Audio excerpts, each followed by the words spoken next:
Welcome back to FPL Therapy, the weekly podcast hosted by me, FPL Raptor, where each week we are joined by a different guest. And for blank Gameweek29, we have one of the best managers in the world, FPL Gallagher. Stephen has his own YouTube channel called FPL Gallagher, which I will link down below. Incredibly, he is the third best manager in the world over the past 3 seasons. Get ready for these ranks: 318th, 685th, and 1,432nd. So that is 2 top 1K finishes and a top 2K finish back to back to back. It's incredible stuff. Stephen, how you doing, my friend? Yeah, doing well. Thanks for having me. Not often I get to sit down and chat FPL for an hour. Exactly. So yeah, good to be here. I can't, as I'm reading them out, as I was writing it, I was like, that's crazy. And then I was reading them out and thinking, it's crazy. And now I'm looking at them and I just can't wrap my head around it. So I'm sure you do get this question a lot, but how do you do that? How does one even go about, do you know what? If I had one of those ranks to my name, I would be delighted. 2, I would think it's a joke across a 10-year spell. But 3 in a row, how did you do it? Yeah, I have been absolutely milking it, to be fair. Like every thumbnail has like world number 3, even though that's not my rank right now. But I would absolutely do that. Asterisks it will probably be in this title as well, I would imagine. Yeah, no, I mean, honestly, like in terms of how I approach the game, there's a big statistical element to it. Like I am a data scientist as my full-time job. So I worked like for a football agency. Oh, wow. So I started, working in FPL was the first way I got into working with football data, and then slowly realized I was like pretty good at it and making predictions and stuff. I don't actually use models myself. I just prefer to look at, an analytical approach, looking at the tables, few scatter plots. I do like use the eye test. I watch a lot of football in general just because I'm a football fan. Yep. But it's a mix, I would say, in terms of how I balance the eye test and using the statistical approach. It would be, if I'm watching a game and I see a player, I'm like, oh, he looks good. He's having a good game. I've seen him a few games. He looks really good. I'm not just going to get into my FPL team. I'll look at the stats and be like, okay, the stats are also good. I can, balance up things. There's always, certain elements you have to take into account, but looking at the fixtures as well, I would say, most people who are engaged in FPL would probably take the same approach. So in terms of how I would say I would differentiate myself from people who wouldn't have, the rank history that I have would be, I'd say I'm quite a patient manager. Like I'm happy I would rarely take hits. Like I say over the past like 4 seasons, I've maybe taken hits maybe a handful of times. Okay. So I try not to take hits when I can. Obviously in certain situations you need to. But yeah, I would say I'm quite a patient manager, and I just try to take risks when it's the right time. Like for instance, there's times where we've been able to not captain Salah this year, where it's like, it makes sense to go against him because of the fixtures and someone else has a good fixture. But yeah, it's just timing the risks at the right time. And yeah, hopefully it lands. Sometimes it doesn't, but I guess that would be an overview of my approach.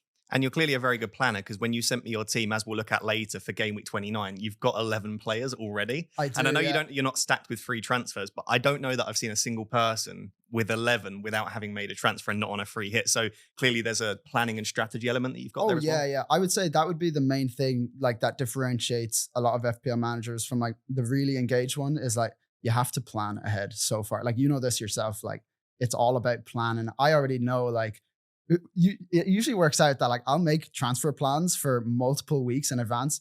It never works out that way because someone gets injured, something happens, something will go wrong. But in an ideal world, like I'll have my transfers planned for the next like 4 or 5 game weeks, like ahead of time.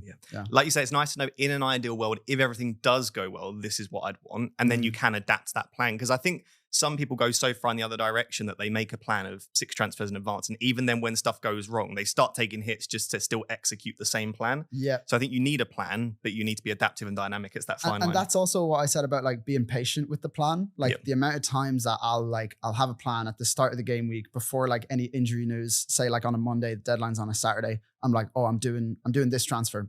And then by Friday, I've already thought of like 5 different transfers. And I'm like, no, I need to go back to why I thought about that in the first place and just kind of like stick with that thought process. Okay, perfect. So we'll get a lot more tips and tricks from Stephen throughout the episode. I will just note this podcast is sponsored by Club, the wonderful free-to-play fantasy football mobile game. And if you missed the episode from last week and you've watched a few of these or listened to a few of them, Club is now available to download. I've been teasing it all season long. So if you do want to get involved and download Club, there is a link in the description. Check it out. And if you do download it, show me what your team looks like for your first game week. Also, if you're watching on YouTube, please do make sure to subscribe. It really goes a long way. We're trying to hit 15,000 subscribers this season. And also make sure to rate 5-star if you're listening on audio. So let's go through our teams from Gameweek 28. Obviously, Gameweek 28 for us is still ongoing because we're recording this on Monday afternoon ahead of the Newcastle-West Ham games. We've both got Isak. You've actually got a decent sub to come on a few points. I've got nothing. So I guess we probably both want Isak to play in some regard. Not a great game week for either of us. So you're currently on 50 points with Isak to play. Raya in goal, conceded for the first, 50 minutes or so, 60 minutes. It didn't look like there was any chance of either of the teams scoring. Yeah. And then the second half picked up a little bit. But obviously Raya conceding, and you had Gabriel. I suppose double Arsenal defense have done you okay recently, though. Yeah, not bad. To be honest, I think they got lucky to get away with just one goal conceded when you actually watch the match. Especially the end of the game, yeah. It's been hit or miss with Arsenal defense. I only kind of done the double up for the past 2-3 game weeks. So hit or miss. And then Gvardiol obviously conceding. That was another game that could have really been a 0-0 right until the end. Robinson getting a 0 point. So that's back-to-back zeros for him. So a little bit disappointing recently. I've also got him in my team.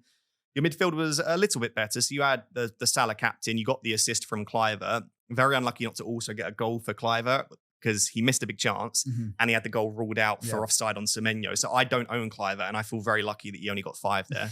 and Burmo, Palmer and Neto all blank him. Wissa also blanks. That double Brentford attack not bringing the points home here. And obviously Isak still to play. In terms of your bench, you've got Gakpo with the injury, and then you've got Kirkes, 4-pointer, and then Castagna. Yeah, that's me. So talk us through how you got to this point, how it's gone recently for you. Where are you currently? So 275k overall rank. Yeah. Is that about where you normally are? Are you normally slightly higher? Do you sort of, no. to phrase Pranil, do you late rise? Is it someone that has a strong end to the season, or do you normally start a bit better? Yeah, historically, I always have a very strong end to the season when I look at my rank history on a game week by game week basis. But in previous seasons, I would have been at least top 100k by now. So this is definitely a blip. I think the way that I play, obviously, you don't get those ranks without taking a lot of risks in certain places, obviously. And the risks that I've taken this season haven't quite gone to plan. And that's just part and parcel of, taking risks in FPL. You can be as template as you want to be and enjoy the game and see your ranks, be quite steady. But yeah, I'm safe to say that rank isn't where I want it to be right now. Yeah, in terms of where the team is at, as I said, I have the double Arsenal defense. That's been hit and miss recently. Gvardiol, I just got in this game week for Hull. And yeah, watching that game, pretty disappointed not to come away with a clean sheet. He was on 3 bonus as well when they conceded too. I know. And so then, yeah. Thanks for reminding me of that. Yeah. Do you know, it's so much worse when you look at the bonus points, because normally you just say, I've only lost 4 points. He's gone from 6 to 2. Yeah. But when you're checking the bonus, you're like, that's now a 7-point loss. Or if someone misses a big chance and it's he would have had a goal +3. Exactly. That's what could have been, right? Exactly. But, and then, obviously Robinson with the 0-pointer, which is, that's disappointing. We would have been on the same amount of points, actually, if I had Kirkes starting instead. Yep. And I should have listened to everyone in my deadline stream who I did a poll, and it was Kirkes or Robinson to start. And yeah, Kirkes was the favorite. And so, yeah, I missed the boat there, but only 4 points. Yeah, the midfield, I also got in Neto, not this week, but the week before. Okay, so at least you got the points against Southampton. I did, yeah, because basically my plan is the plan is to wildcard in 31. So I was saying in game week, game week 27, I went from Rodgers to Neto. Rodgers played before Neto and he got a goal, and I was like, classic. Yeah, that's classic. But then Neto came away with a good haul last game week. The plan was to only have him for 3 game weeks. And I was like, he plays 2 of the relegated teams. I'm happy to punt on him. Yeah, the rest of midfield, I expected more from Mbeumo and also Wissa up top, but it was never going to be an easy fixture against Villa. Although I did watch them play against Club Brugge in the Champions League, and they were lucky not to, they were lucky to win the game. First of all, it was 3-1, but the scoreline could have been a lot more goals for Club Brugge. So the defense looked shaky, and I was happy to bench Gakpo for Wissa. The decision last week was Hall and Gakpo weren't going to play. So I was like, do I get Wood in now, or do I get Gvardiol in now? And yeah, didn't go to plan, but I'm pretty happy with where the team is now. Like I said, like you said, sorry, I have 11 players, and if I do another transfer, I'll have actually a player on the bench for the blank game week. That's a great position to be in. So it's a good spot to be in for sure. Yeah. Awesome. Cool. So my game week went, I guess, marginally better, but still a red arrow for me. Now down to 42k. So still happy.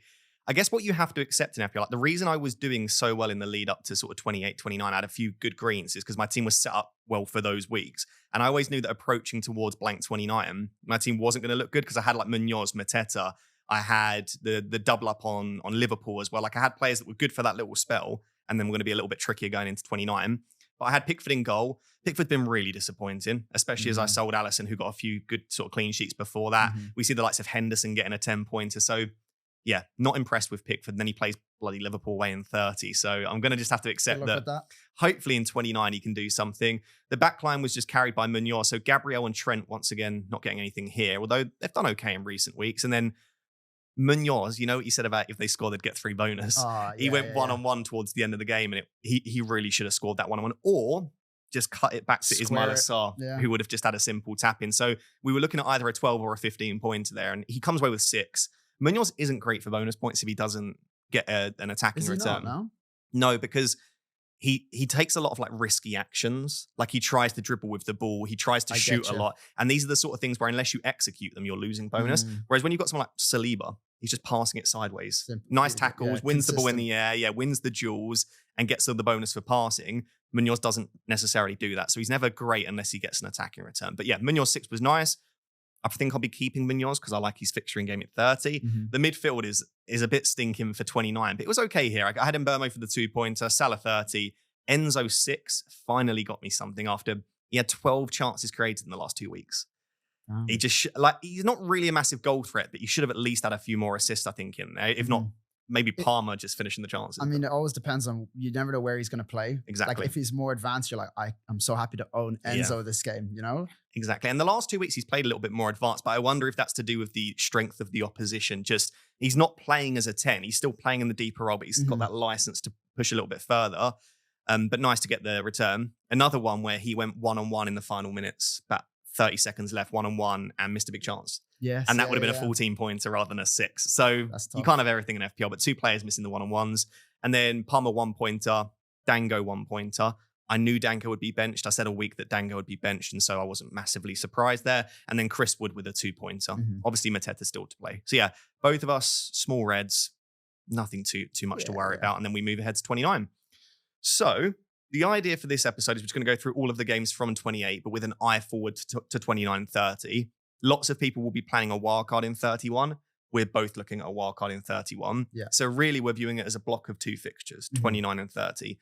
The good thing about a wildcard in 31 is almost every team that has a good fixture in 29 has a good fixture in 30, right? So Bournemouth have Brentford at home, Ipswich at home, Wolves have Southampton away, West Ham at home, Man City, Brighton at home, Leicester at home. Who else might you want to go for? Even like an Arsenal, Chelsea at home, Fulham at home, Nottingham Forest, Ipswich away, United at home. Like pretty much every team you'd want to invest in, other than maybe Everton, have good fixtures in 29 and 30. What that allows for us to do is just attack Gameweek 29, right? And just focus on that. So the first game, 2 teams that are high up on the priority list for 29s, Forest and City. Did you manage to catch any of it or the highlights, and what did you make of it? Yeah, it looked, it wasn't the most exciting game. That's for sure. I would say, it was, from an FPL perspective as well, not really much to take away from there. Like, obviously, as someone who doesn't own any Forest defenders, I've not owned a Forest defender for the entire season. I don't know how I've managed to do that. Yeah. You know, I'm not too far off you. I think I owned Aina for maybe like 6 game weeks. But yeah, I should have started with Sells and Nets. I think that was the last transfer I made before Game Week 21. Was Henderson in for Sells. So I missed the boat there. But yeah, from this game in particular, I thought it would go the other way around. It was 1-0 to Forest. I thought before the match, if I had to make a prediction, I was going to say 1-0 to City. I never expected it to be like a high scoring game, but I didn't expect City to concede, especially not the way they did with a nice little near post finish. But yeah, I didn't take too much away from this game, to be honest. No, that's now 12 clean sheets for Sells this season. Do you know what I find interesting? He was the worst performing goalkeeper last season out of anyone in the Premier. Had the worst XG prevented. It was awful, which is why they went out and signed Miguel. And we were talking at the start of the season, so who's going to start, Sells or Miguel? Yeah. And he's been the best goalkeeper in the league this season. So it's really interesting. Raya in second place with 10 clean sheets. But I think this just was a game of 2 very, very good defenses that cancelled each other out. Yeah. So yeah, game week 29 and 30, Forest play Ipswich and United. I think the real interest with lots of people are going to go Chris Wood, and rightly so. I don't think we necessarily need to sit here and say Chris Wood's a good option to buy. But the midfielders are really interesting to me. Mhm. So Hudson-Odoi, Elanga, Gibbs-White. Hudson-Odoi the cheapest at 5.2, Elanga at 5.3, and obviously Gibbs-White is 6.5. Do you have a preference on those three? Are there any three of them interest you? Yeah, I would say if they were all the same price, it would still be Gibbs White. I know he's the most expensive of them. I'd say he'd be the most interesting one. For me, the thing with I'm actually in an opposite boat to you in the sense that none of them really interest me because I don't know where the goals are going to come from them. Like, yeah, Chris Wood, he's gonna get a goal. You'd assume if you're like if you see Forest score, you open up whatever app you use, you expect it to be Chris Wood. You don't know where the assist is going to come from. If someone else scores, you'd have to guess one of those three who it was. I think it's kind of like the talisman thing with FPL is like trying to get the players who are getting the majority of the goal involvements for their team. So I do think, that being said, I do think that like Forest midfielders are a great punt over the next two game weeks, especially if you're on a free hit. Like I would be on triple Forest definitely. So yeah, it's just about picking the right one. I would say Gibbs White is the most interesting of those midfielders. Yeah. Do you think if you were to choose three Forest, and this is a little bit of a hint towards, we've built free hit drafts for later and you'll see those, you'd go double defense then and just skip the midfield, do you think? Yeah, I would definitely go double defense. The reason I say that is because I just think I expect them to get a clean sheet more than I expect them to score. Because the odds would back that as well, probably. Yeah. And I do look at bookies' odds sometimes to make decisions. And I would say, just based off like the data and having watched Forest all season, they don't create a lot of chances. They do, finish a lot of the chances they create because Chris Wood is just an insane finisher. Yep. So yeah, I would back them to get a clean sheet more than I would back them to score a lot of goals over the next few game weeks. It's why Chris Wood's so good for bonus points, because they don't score many goals. Because if they scored 6 or 7 goals a game and he was getting 1 or 2, then he'd be competing with other players, but it's like 1-0, 2-1, 2-0. And therefore Chris Wood, when he gets a goal, is often top of the bonus. I really like Elanga. I'm data-driven and also narrative-driven. So if I go for the data angle, he's got the best XGI over the last 6 game weeks and across the season. So he's got 0.5 XGI over the past 6. Bit of goal threat, bit of assist threat. So I like the underlying data. He takes corners as well, which is really nice. So Gibbs White's actually dropped off a lot of set pieces and Alanga's taken a lot more of them. So multiple routes to points, good data. And the narrative in me says that Elanga is going to tear United to shreds in 30 because it's his old team. And I know that I wouldn't say disrespected Elanga, but I don't think we gave him enough chances, especially in terms of long runs in the team. That's a game he's going to want to perform in. So I just think that Ipswich is a great fixture. United's a fixture he's going to want to do something in. I quite like Elanga for the next 2. Hudson-Odoi is a player where if you're an eye test manager, you'd go, why would you want Elanga rather than Hudson-Odoi? Hudson-Odoi's got that beautiful strike on him. He cuts in off the left. Every time you watch him cutting on your right foot, you're like, goal. Yeah. And he's had so many near shots that one hit the crossbar, I think, in the cup as well. But if you're a data-driven manager, his data's repulsive. Like I look at that underlying data and it makes me feel sick. 0.07 XG per 90 over the last 6. There's defenders with more than that. Most defenders probably have better goal threat than Hudson-Odoi in terms of quality chances. Across the season, it only jumps up to about 0.12, 0.13. Right, okay. So he does not get big chances. He doesn't even get medium quality chances. He's just shooting from outside the box. I think I heard on the commentary that all of his goals this season have come from just outside the box. Yeah, he's got some strike on him. Exactly. Yeah. And he's exciting to watch and he's in a nice run of form. So if you're someone that believes in form, confidence, eye test, being a good striker of the ball, a bit like Kluivert, I guess, in the sense that Kluivert's data isn't fantastic either, then Hudson-Odoi's your guy. Yeah. But I don't know that I could bring myself to bring in someone that the data would suggest is going to get a goal every 12 to 15 games. Like it's just not good enough for me. Yeah. So my way of playing, I think I prefer Elanga to Hudson-Odoi. And I'd say Gibbs White's somewhere in the middle. Like his data's not bad, but it's not fantastic. But eye test wise, he's very busy. He's always on the ball. He's always involved in what they're doing. And when something pops up, if it were not to be Chris Wood, I'd probably then guess it would be Gibbs White. So I think if I were to order them in terms of my favorites, I would say Elanga, Gibbs White, Hudson-Odoi. Yeah, I mean, to be fair, I hadn't actually looked into all the data of the Forest midfielders. And so I was using the eye test just based off what I've seen. So when you asked that question, my mind straight away went to Gibbs White because I was like, he's the most involved. Exactly, He creates a lot of he's, kind of the driving force behind. Because he's central. Exactly, yeah. So he's right in the middle. He's involved. But when you put it like that, you said, I didn't realize he was off corners and Elanga was on them. And if Elanga also has the expected data to back it up, I would also be in the same boat as you where like, I'd prefer the stats to the eye test. So based off what you said, I'll go back and I'll change my answer. I'd say Elanga would probably be the pick in that case. Yeah, I was just double checking because I was like, I don't want Forest fans to beat me up in the comments. So yeah, since game week 20, he's taken one corner. Since game week 16, has he taken one corner all season? Oh, he's taken one corner all season. Okay, Guess there why? you So go. yeah, I just wanted to double check. But yeah, from my test, I would just always see Elanga cropping up and taking the set pieces. So I really like Elanga. But again, if I was going like optimal, probably double Forest defense and Chris Wood. So either one Forest defender, Elanga Wood, or double Forest defense and Chris Wood. In terms of the defenders, Aina at 5.3, Milenkovic 4.8, Murillo 4.7, and then Nico Williams still 4.4. Who stands out to you? And obviously Sells as well in goal. Yeah. They all stand out to me, to be honest. But I would say Milenkovic is probably the most interesting in terms of his attacking threat that he offers from set pieces. And then also in terms of price, Nico Williams is like, he's such good value. And I think his expected data is like probably one of the best out of those four. Yeah, Milenkovic and Williams have the best data of the four. Yeah. So there you go. And then like obviously Aina, he's popped up with a few goal contributions. Does he has a goal or two this season? Yeah, really good for baseline bonus as well. But when you look at his underlying data, he's not great. That's like a lot of his goals have been great finishes. That's what I was getting at. It's like he's the most expensive and his data isn't quite as good as the others. So I would say Milenkovic is probably the one that I would go for. But if you're tight for cash, then Nico Williams is a great pickup as well. Yeah, so attacking threat Milenkovic Williams, price Williams, bonus points Aina.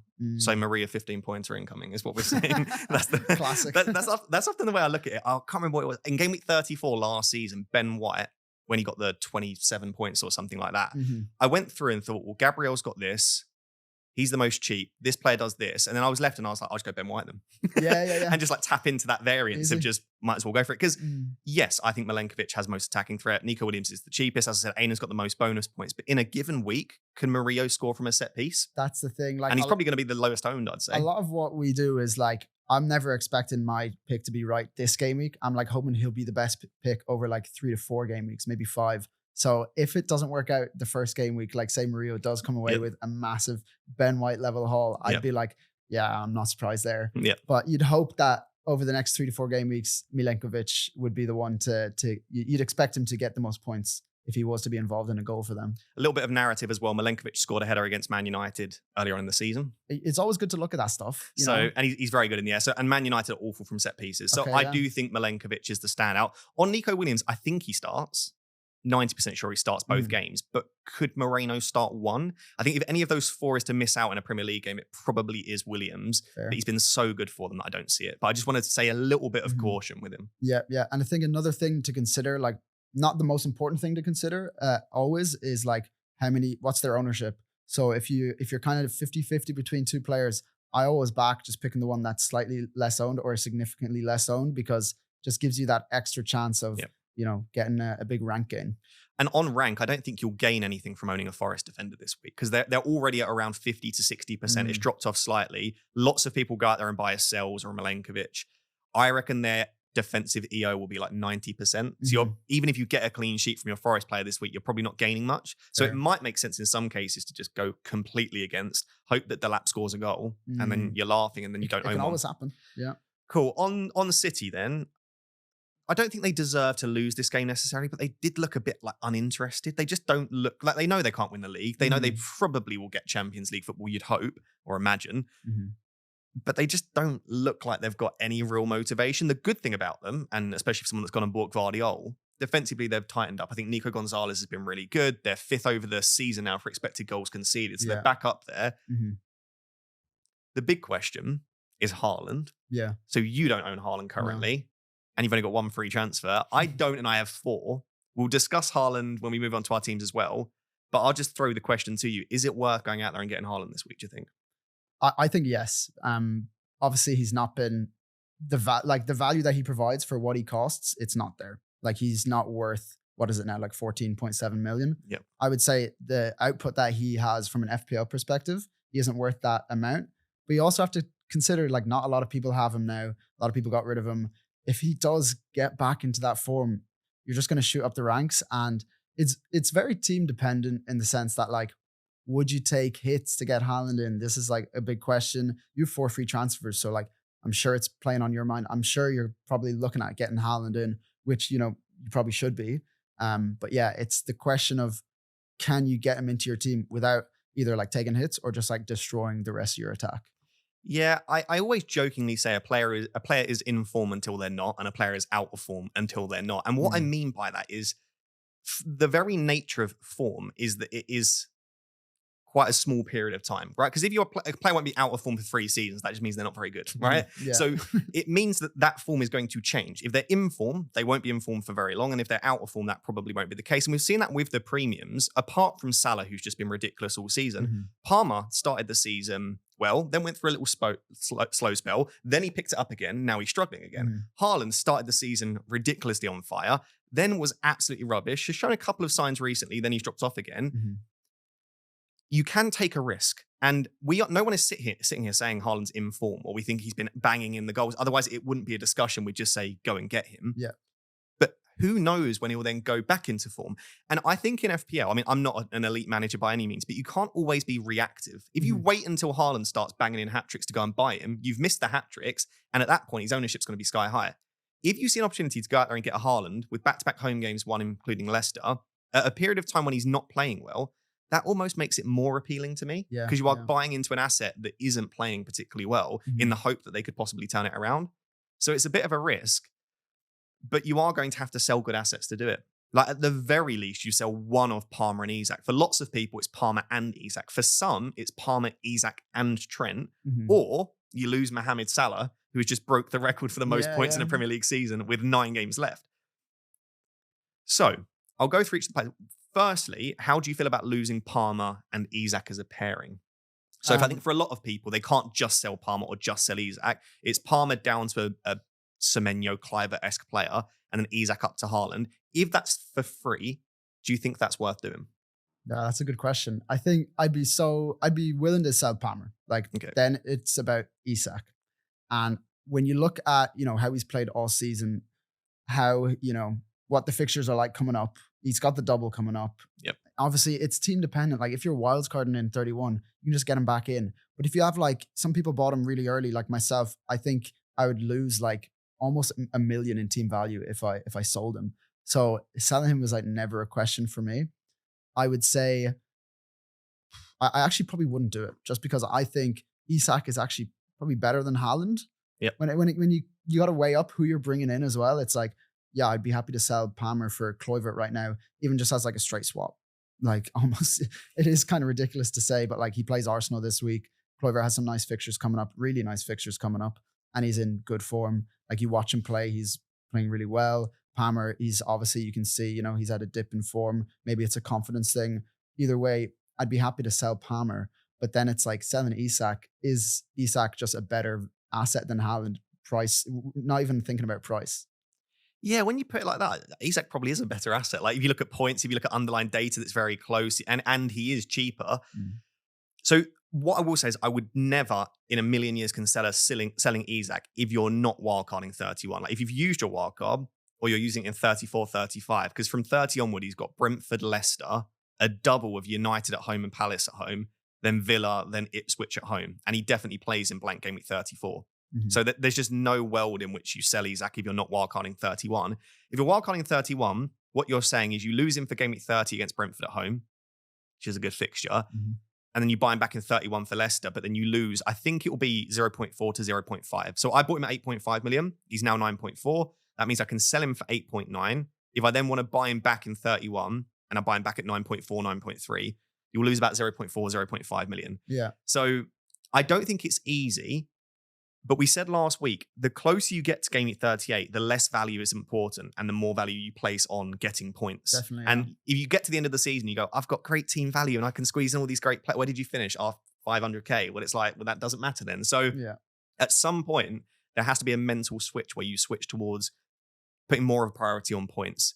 So I would say I'm kind of sitting on the fence, but I don't mind selling Isak if it allows you to go out there and get a better set of players for 29 and 30. But just bear in mind, it's then going to be a lot more difficult to afford a good team on your wildcard. Yeah. And you might then get to wildcard 31, be 0.4 million short of the perfect team and go, that's why I should have kept Isak. It's tough, yeah. I mean, the way you put it, what you have, you'd lose 0.4, 0.5 mil. If it was only losing 0.2, 0.3, I'd be really considering it. And the thing is, Isak is going to drop in price because people are going to sell him. So True, he could conceivably drop 0.2, 0.3 between now and game week 31. But if he scores a couple in game week 30, he's going to then shoot back up in price. FPL is all about getting the players who score the most points, not the players who, cost the most or finding. Obviously, on a wild card, you're going to want as high a team value as you can possibly get. But it's about finding that balance, like selling Isak for a 0.4 hit, 0.5 hit. That'd be tough. This might sound like a stupid question, but I don't think it's a clear-cut one, at least for me. Would you rather sell Isak or Salah? So let's say you could do the Isak and Palmer combination, or instead of selling Isak and Palmer, you can actually keep the pair of them and just sell Salah instead. Yeah. Which way would you lean on that? Because a lot of analytical managers right now are saying, well, I'd rather keep Palmer, Isak, Trent, who are all great assets, and actually lose Salah because it's only one player I'm backing against them. Yeah. Yeah, I would keep Salah at all costs. Like it's a quick answer for me. Okay. I think he's like I've been seeing people talking about the fact that they would rather sell Salah compared to like what you said, it was like combination of players. Yeah, I just think he's the best. Like he's just gonna get you points every game week. I know like you saw he just got 2 penalties against Southampton. So you're not looking at that and saying like, oh yeah, you're completely deserved like a massive points haul, especially considering like people Captain Palmer instead of him who missed a penalty. So it's like swings and roundabouts. But to get back to the point, like, yeah, I wouldn't sell Salah for anyone in the game. Yeah, I very much agree with that. But I'm not super analytical. Like I know a lot of the managers that like really follow like FPL Review, for example, is probably recommending binning off Salah because then you have a stronger overall team. And it was actually one of the reasons I started the season without Haaland was for that reason of I'd rather a stronger overall team and go without one of the best assets. But Salah is mind-bending what he's doing right now. Like it's difficult to put into words how good he is. And even though I won't captain him in 29 and I probably won't captain him in 30, I'll probably captain Haaland. I still want to own him. Because if he gets to 16 points, I might not captain him, but that's 16 points you're losing against the field. Probably more than that because he'll be 150% EO. So you're basically starting on like a 20 to 25 point disadvantage in 30 if he goes and gets a brace against Everton, which he could. And the thing is like with Salah, first of all, he's fixture proof. So like he can play against anyone. The other thing is, let's say he had no doubles for the rest of the season and like maybe even a blank or two. Obviously, he has one this week. But if you were wildcard in 31 and you're like trying to build the perfect team, like bench boost, have 15 players doubling, like I would still just want Salah in that team with a single game week. Just because he's better than a player who has two games and maybe doesn't play all the minutes in them. So like no matter what, I would be keeping Salah. Okay, I think we're both in agreement there. I will say that it's not stupid or silly to sell Salah. Like I can understand the logic, and especially if you're chasing rank right now, selling a 180% EO Salah for a 70 to 80% EO Haaland is probably the way that you really gain that rank. I did run a poll on Twitter. 41% of people are buying Haaland this week, according to my poll. 11% are owning on a free hit. So that will put his ownership up. 52% are basically having him for 29.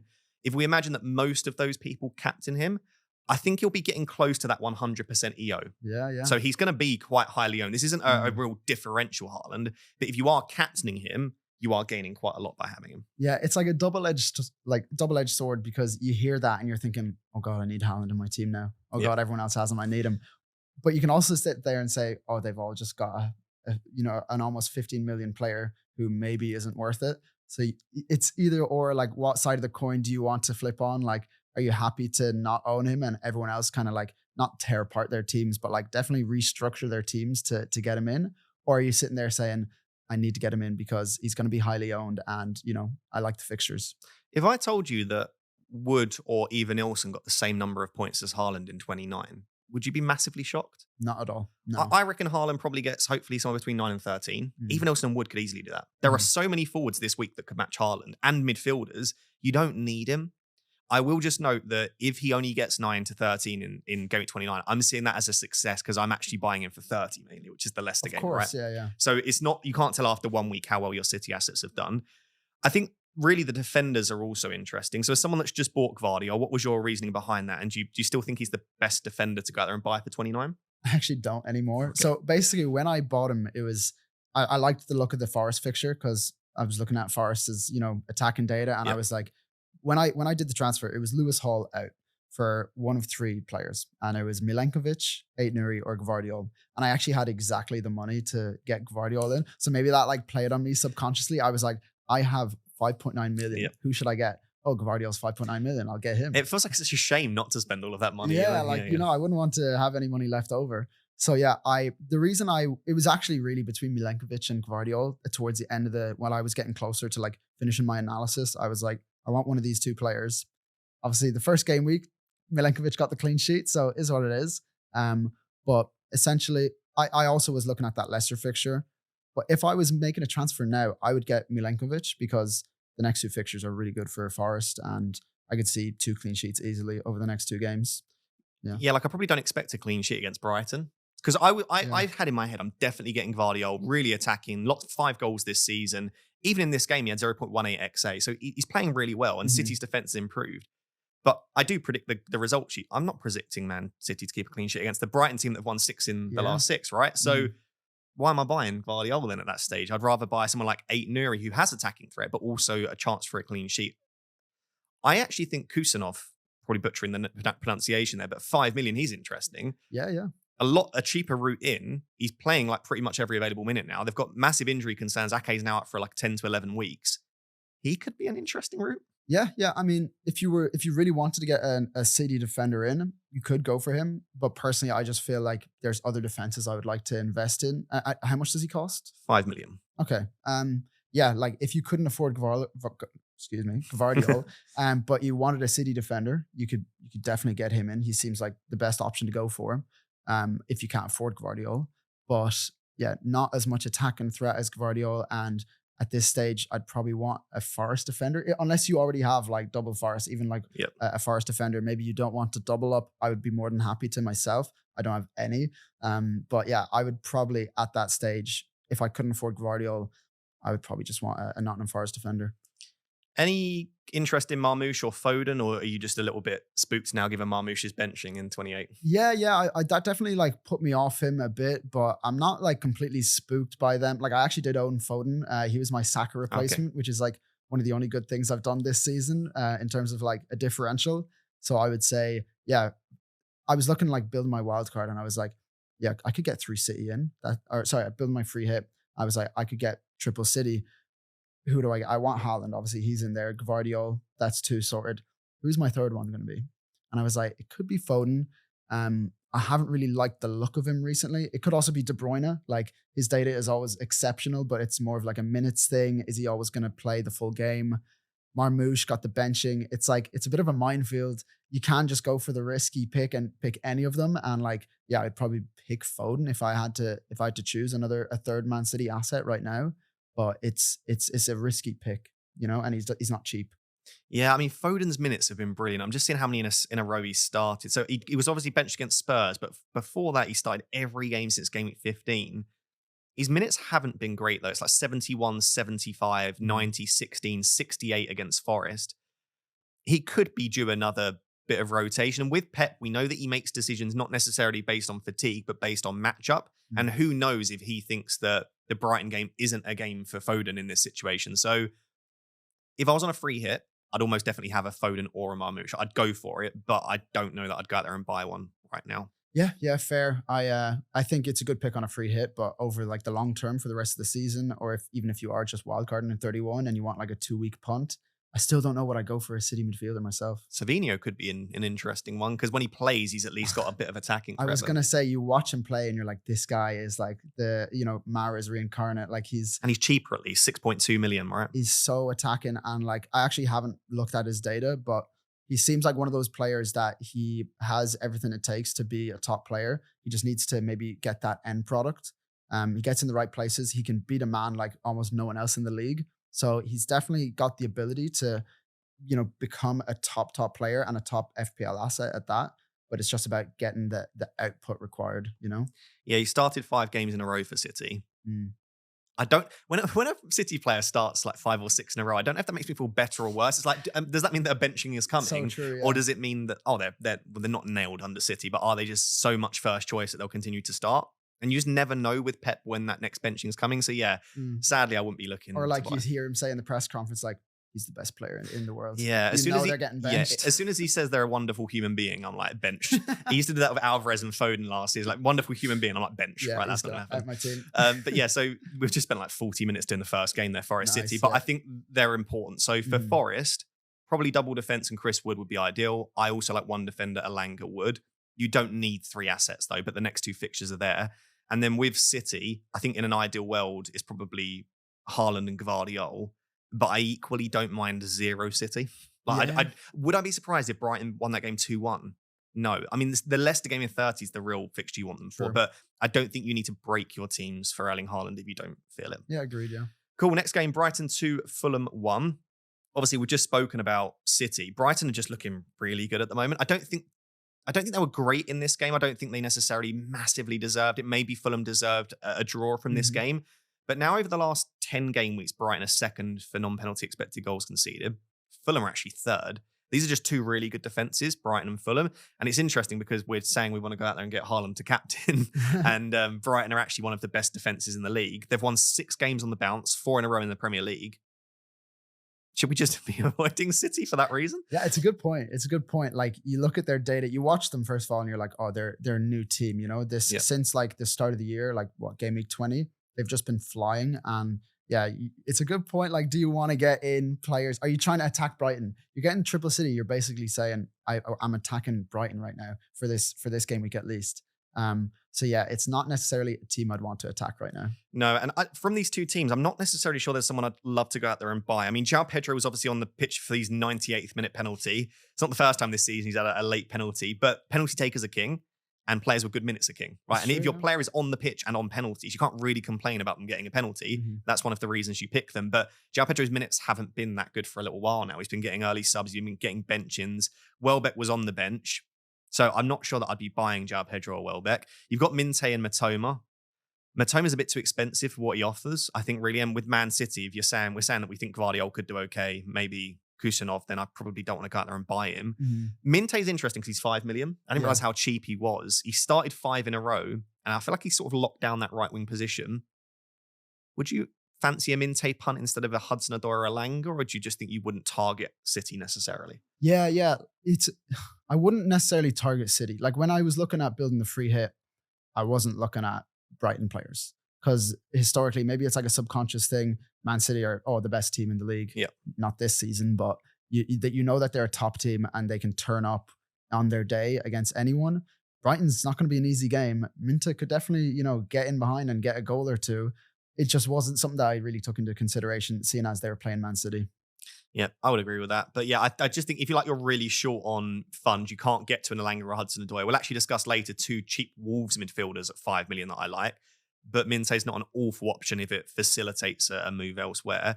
Just on Fulham, Robinson went back into the starting 11. There was a little bit of a worry for me that Sessegnon did enough to get another start, but it just confirmed that it probably was a bit of rest for Robinson. And I'd imagine that he starts hopefully in Gameweek 29. Yeah. As an owner, I was happy to see You've played. got double Fulham defense, haven't you? I do, yeah. Although I don't think I've actually played Castagna yet. Okay. So he's just been on my bench. I got him for like 4.2 mil. Yeah. He's like my last defender. But yeah, I'm happy to see Robinson play. Obviously wasn't chuffed with the result, but good to see he's back in the team. Yeah, so I think if you've got Brighton and Fulham players, keep them, start them. I think they could both get something from their 29 fixtures, but I wouldn't go out there and buy assets from their 2 teams. Moving on to 2 other teams you're just not buying assets from at the moment, so we can get through fairly quickly. It was Palace 1, Ipswich 0. I'll just say Palace had so many chances in this game. 3.39 XG. They could have scored a good 4 or 5. And they, like, even eye test wise, ignoring XG, they were good quality chances. And even things like the Munoz shot, that was 0.3 XG. That he squares it and that becomes 0.8, 0.9 XG. Yeah. So it could have even been approaching 4 here. Ipswich also created a lot though. And this is why I'm a little bit unsure, let's say, about Forest defenders, is Ipswich in a given game can do quite well. So 1.69 XG and Palace have been good defensively recently. So I don't think Ipswich are a good team, but are they better than Southampton and Leicester? They are for me. And so I don't know, I'm tempted to just back against Forest. I backed against Forest when they played Southampton and they conceded 2. And I just think in this sort of game, Forest aren't going to set up in like a low block and just absorb the pressure. They do really well. They're going to go for the goals. And therefore, I just think Ipswich could grab a goal on the counter or something like that. Yeah. And with Delap in the front line for them, it's a quality player that will take shots. I think he's almost kind of like a Chris Wood type of player where, like, give him a chance, he could get you a goal, more than likely to get you a goal. So yeah, I see what you mean. It's a good narrative as well. I know you said you're a narrative-based manager. I think I'm just being hopeful, to be honest. No, it's a good point. Like teams will sit back against better oppositions. You know, a team like Nottingham Forest, who is like playing really well this season, they probably back themselves against Ipswich. Maybe they'll just go for it, and that'll always leave some gaps in for, you know, Ipswich to attack. Yeah, I look at the games that they've kept clean sheets this season for us, like City and Arsenal in the last two. Like they're very good at just sitting back and absorbing pressure because Nuno sets up the team so well. But I mean, they have got clean sheets against the likes of Ipswich. But yeah, they conceded to Leicester early on in the season. They conceded to Southampton 2 goals. Like I do think this is the sort of game where Ipswich could just nick a goal, and I'm kind of slightly hopeful of that. Yeah. Just on Munoz, if you own him and you can get away with benching him, I really would. Like, I own, and I would rather even sell a Mateta than a Munoz. Munoz is quite literally accumulating 0.4 XG a game. He's just getting at least a big chance a game. He's playing as a right winger. Every single time, I love looking at average positions on the pitch. Munoz is higher than Nketiah and Mateta every week. Like, whoever's playing as the 9, Really? Munoz is actually his highest position on the pitch. The only player that sometimes gets a bit higher is maybe Ismaila Sarr. Yeah. I would say I'm like the most jealous non-Munoz owner, because there was a point, I can't remember exactly when it was in the season, where it was like I should have gotten Munoz into my team, and he was like heavily in my consideration. I don't know what came over me that I didn't get him, but I'm like so jealous of everyone who has him, because I love watching him play, seeing the positions that he picks up, and his data is just insane. Ismaila Sarr's been very good as well. Yeah, that's another point of contention for me, Ross. 26 points in the last 2 weeks. I sold him not too long ago. It was after, like, do you remember when he was just getting so many good chances? He was accumulating a lot of XG, and then it slowly started to dip off. And while he was accumulating all that XG, he wasn't putting anything away. He wasn't getting any returns. He got 3-2-2, 6-3, 2-3, 2-3. That's probably when I got him in, just before that. Yeah, that was the run, because it was after the 17-pointer and then the 7-pointer against Arsenal, 24 points in 2 weeks. And then he went on that run of only getting 1 return in 9 game weeks. So I do think I got a few, maybe 1 or 2 returns. Maybe it was the Arsenal game I got him in for. Yeah. But yeah, I sold him not too long ago, and obviously it's a sore one to watch. But he's a great player. He is, and I just want to comment on how insane his data has been in those games. It's 2.07 XGI against Villa and 1.81 against Ipswich. Mad. That's better data than Haaland and Salah get at their peak. So if he can continue getting the chances at that rate, I think that Mateta, Munoz, and one of Sarr or Eze from 30, 31 and beyond, it just is locked on for their double in 32, a possible double in 33, and they've got a nice run of fixtures in there as well. And we know what Crystal Palace was like at the end of last season. Yeah, I've got that in my mind. That Mateta 29 points in Gameweek 34 last year. But obviously this week, not buying Palace, probably not buying Ipswich. You could go out there and get a Delap if you think they will score against Forest, but no interest as of right now. 2 other teams probably not buying this week is Liverpool and Southampton, because Liverpool blank and Southampton are not the best team in the league. Yeah. I think it was on above average, they were saying. So Liverpool had 4.79 XG in this game, firstly, which is quite remarkable. They did obviously have 2 penalties, but even from open play, ignoring set pieces and penalties, it was 3 XG. They weren't very good in this game, Liverpool. No. And on above average, they said, imagine if they'd have actually had a good game. They genuinely could have racked up like 7 or 8 XG in this game. That's scary that they had almost 5 XG on a poorish performance for them. So yeah, the first half really wasn't very good. Second half, Arne Slot, I want to know what he said at halftime, but that must have been a big team talk. But yeah, in 29, they blank. 30 and beyond, we'll have a bit of a chat because they have no double in 33. Yeah. So the interesting thing, if you want a bench boost in 33, you're not going to want someone like a Trent on there. You might still keep, as we spoke about, a Salah because it's still Mohamed Salah. But it will be interesting. I think we'll see a lot more, again, analytical managers maybe go without Liverpool altogether for the back end of the season. And especially if they wrap up the league. Again, we go back to narratives. If they wrap up the league and get through the second leg against PSG, why would they not prioritize the Champions League instead of the Prem? Maybe it's time to start getting in like the likes of Harvey Elliott, players who maybe haven't been playing a lot and deserve to play when you watch them. So yeah, that's another thing to take into account. If we start to see a pattern of really they are going full rotation for the Prem and full strength for the league, then yeah, we might start looking at people. I would actually love that. I think that would make it so much fun. Like, it's so simple just having Salah, and then it was like when Gakpo was fit, it was like he's the only one we know is going to play every game. When it changes up a bit, it starts to get interesting, you know? Yeah, I agree. Just on Salah, we have to speak about him. He now has 306 points, and he's now broken the record for the most points ever scored in an FPL season, surpassing his own record of 303 points. So not only is he therefore the only player to ever hit 300 points twice now, he's genuinely on track for 400. If he doesn't get rotated at the end of the season, because they've got it wrapped up, let's say they get knocked out of the UCL soonish, then all of a sudden we're looking at a Salah that might start every game and be on track to break every record, not only in the Premier League, but in FPL as well. I don't think we can put into words how incredible 400 points would be. I don't think that would ever be broken. It's crazy. Like there's 10 games to go. Like if he plays 10, in the Premier League, 10 games to go. If he plays 90 minutes every game, which like he does anyways, that he could do it. Like he's averaging over 10 points a game week this season. So he'll have over 400 points. Like just incredible. Crazy. Like, and again, no player other than Salah in his first season at Liverpool has actually hit 300, and he's now done that twice. So this is why we're struggling to sell him. It's not just like, I am always for selling an informed player if they don't have the fixtures, or I feel like there's some upside. Salah's not informed. Salah's not performing well. He's a freak of nature, and it's a slightly different ball game when you're getting into that level of performance, I think. But he doesn't get the 2 penalties in this game, and we're talking very differently. That's a blank at that stage. And I know it was buts and maybes, and he is on penalties, but it wasn't the most convincing performance. And he's had a couple of those recently. Before this game, over the last 6 game weeks, he was 24th for XGI amongst midfielders. Was he? So he's from open play, that is, of course, non-penalty XGI. So he's not been as at it in the last 6 to 8 games, but his teammates are finishing the chances he's creating. He's finishing some excellent goals from tight angles and through the legs of players, and he's had a few penalties in there. I actually did see that Jota has overtaken him since, I don't know, maybe it was Salah went underneath, was for his non-penalty expected goal involvement. Jota actually has the most of any Liverpool attacker. And that doesn't surprise me, but he is a fantastic finisher, and he does create some really good chances. So I just think Salah's fantastic. I couldn't sell him. But again, if you want to take a risk, after all of that I've just said. I think everyone should sell him. Actually, do you know what? Sell Salah so we can have a lower owned one from 30 and beyond. But he's been brilliant. But not buying any Liverpool or Southampton for now. The next game, Brentford 0, Villa 1. Villa obviously blanking in 29. Brentford have a tricky one against Bournemouth away. I've been really disappointed with Brentford, probably for the most of 2025. They've just, since the new year, they've really struggled. They had a full week of rest here against a team that played in midweek in a pretty difficult game against Bruges.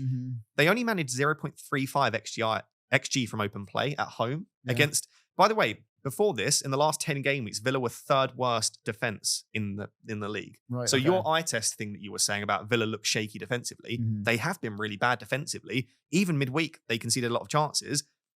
I at least expected Brentford to create 3 or 4 big chances in this game, and I don't know what happened. I was like, as a double Brentford attack owner in Mbeumo and Wissa, I was so excited for this game. Yeah, you're probably quietly quite confident that you get something there. I was looking at that and I was like, okay, Villa, not an easy fixture, but from what I've seen from them, especially in the Champions League midweek, like you said yourself, Brentford had a week off. Villa haven't. They've had even a few days off. So like, I expected a lot more from Brentford that game. Yeah, I mean, now do I want their assets for 29? Not massively, but I still think Mbeumo and Wissa are always good. They're always on the pitch pretty much, especially in Mbeumo. Mbeumo has the penalties and the set pieces. Wissa is a big chance magnet, and even though he didn't get one here, he gets one virtually every week, at least one. And I do think he's been so unlucky in recent weeks, as you'll attest to probably, with a few offside goals as well. So I would have absolutely no doubt in my mind I'd probably be keeping them and focusing my transfers elsewhere. Would I go and buy it? Would you buy an Mbeumo or a Wissa this week? No, I wouldn't actually, because you look at their fixtures as well coming up. Like, if they were in great form, and you'd say like Mbeumo is one of those players, he's almost like fixture proof as well. So if he was in great form coming into this game week, I would say, he's one to consider. He's always going to be someone that you should consider in your teams. But Brentford haven't been playing too well, and the fixtures definitely aren't there. Yeah, I was just looking at little spells where he's had like 2 tricky-ish fixtures in a row, like 15-16. He played Newcastle, Chelsea, got 13-9. Like, he is the sort of guy that in 2, not necessarily terrible fixtures, but 2 tricky-ish fixtures he can return.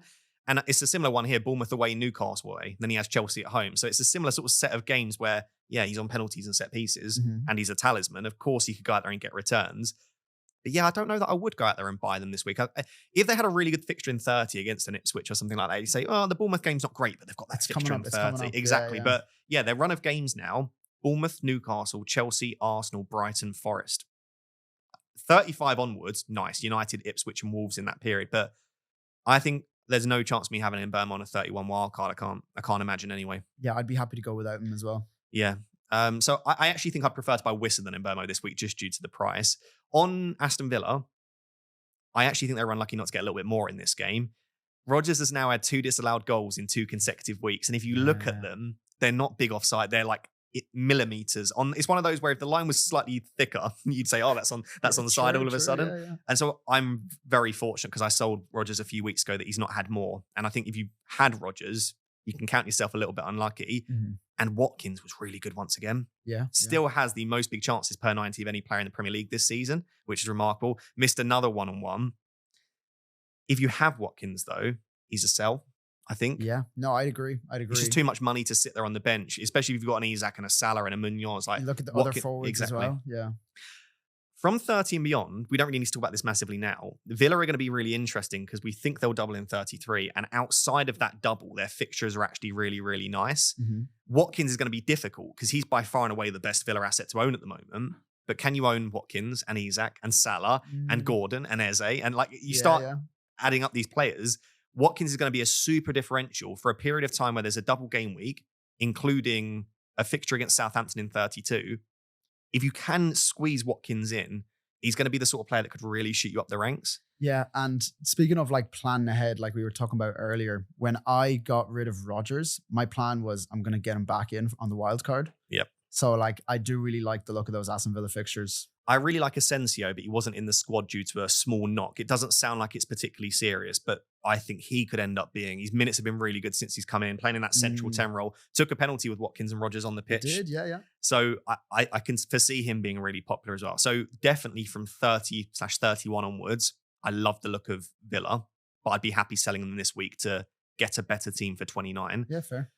Next game actually has assets we might be considering for 29, which was Wolves 1, Everton 1. It was a bit of a non-event from an FPL perspective this game. Beto had another big chance, and he's missed quite a few recently. I don't know if I want to say owners are unlucky or if I want to say, are we just seeing Beto revert back to what we've seen from him in the past? Fair, yeah. But to this point, under Moyes, he's looked so good, and he's been taking his chances well. I still think at 5.1, he's very underrated. Game of 29. Yeah, no, I agree. I think he is very underrated. One thing I will say is like on a single game week basis, it's probably okay to consider players from teams lower down in the table. But one thing I always try to stick with is like not going for players from like relegation teams and then like teams just above the relegation line, which unfortunately also includes Man United as well. But on a single game week basis, it's like, yeah, I'll look at Wolves players, especially with the free hit. But in general, yeah, I wouldn't be looking at many teams in the bottom half of the table unless they're like absolutely like talismanic.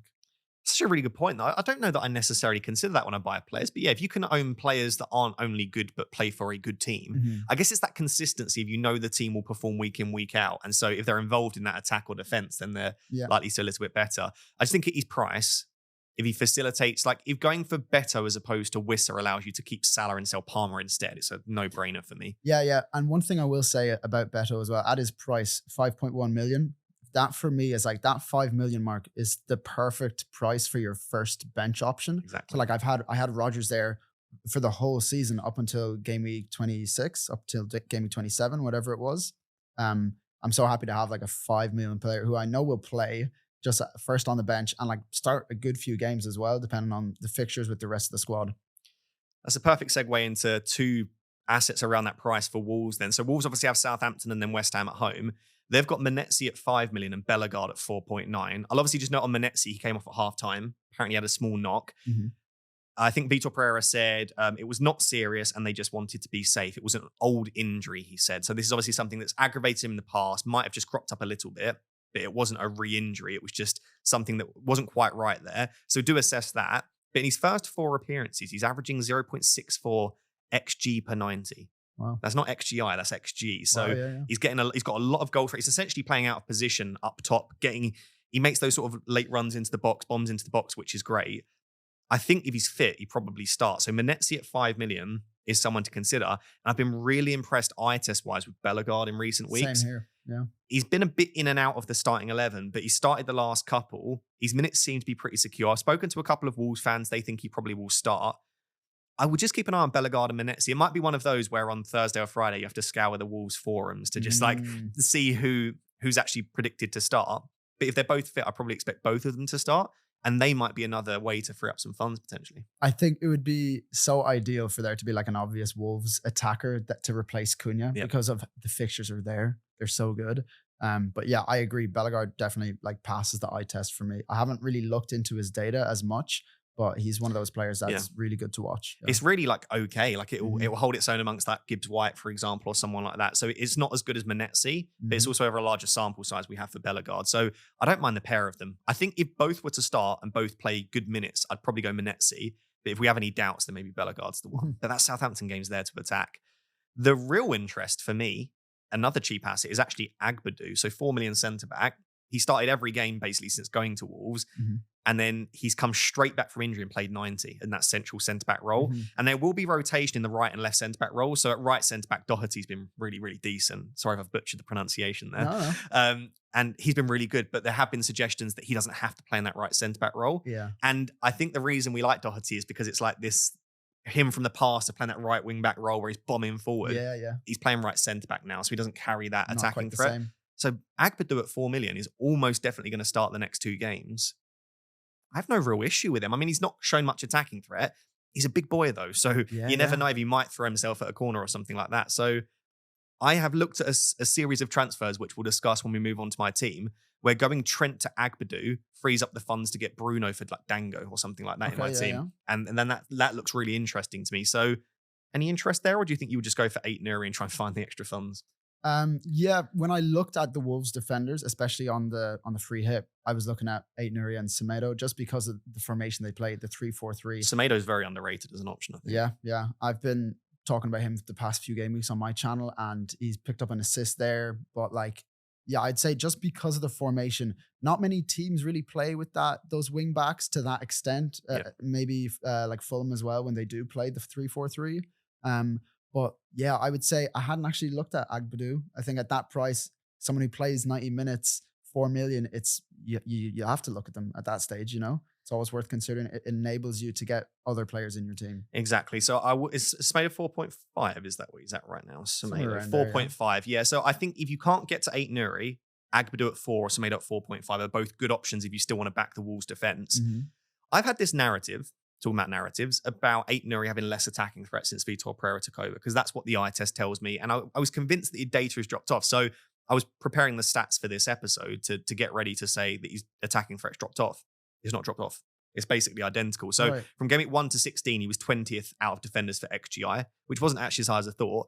Vitor Pereira took over in Gameweek 17. He's now 19th for XGI out of all defenders. It's about 0.15 XGI. Okay. So that tells me 2 things. His data's not dropped off, but his data's actually never been like Munoz levels. We're not bringing in a defender here who is, apart from that small spell where he had a few goals, he had like 3 goals in 6 weeks. He's not actually as attacking as necessarily you think. He does take some set pieces though, which is nice, especially in swinging corners. I think he's just a really solid option, Aït-Nouri, but I wouldn't bring him in expecting him to be like Munoz levels of attacking threat. Yeah, basically. and then also, will you be confident Wolves keep a clean sheet in any of those games? They do play Southampton, but yeah, it's always something to consider as well. Exactly. Like when you look at Wolves as a fixture for your attackers, you never go, oh, I don't like that. They're going to keep a clean sheet, which tells you that actually owning one of their defenders doesn't feel necessarily great. Cool. But I do like Wolves, especially with their fixtures over the next 2. Next game was Chelsea 1, Leicester 0. Again, probably not 2 teams we're targeting for 29. Got to talk about that Palmer pen miss. So after the game, Maresca said that he didn't feel well.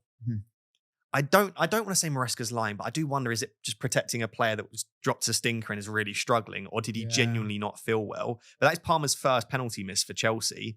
He's a great penalty taker, right? He scored all of his penalties. First miss. Yeah, I believe so, in the Premier League at least. He didn't look like he was going to score it when he stepped up. I agree, yeah. And so this is when I think what analytics-minded people do miss is form and confidence is a thing. Like, Salah doesn't look like he's going to miss a pen at the moment. Fair, yeah. And I say that he did miss a pen in the Champions League. So I don't want to be too hindsighty here, but this is something where you say, why would I captain a player that I don't even feel confident they're going to score the pen? But if I told you Palmer got a penalty against Leicester, you'd say, oh, he scored that. Nice, yeah. So I think there is a little bit of hindsight here. He did take 5 shots in this game, but he didn't manage a big chance once again. So we're happy selling Palmer. Yeah, I mean, my sort of narrative over the past, I'd say even like 10, maybe 5 game weeks, it has been like, if you still have Palmer in your team, first of all, if you sold him like 10 weeks ago, fair play, fair play, because he has not produced the goods from an FPL perspective.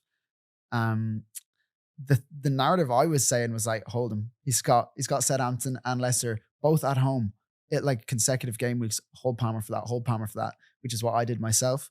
Now that he's had those 2 fixtures and he's not got, he's not hauled, I think it's okay to sell him.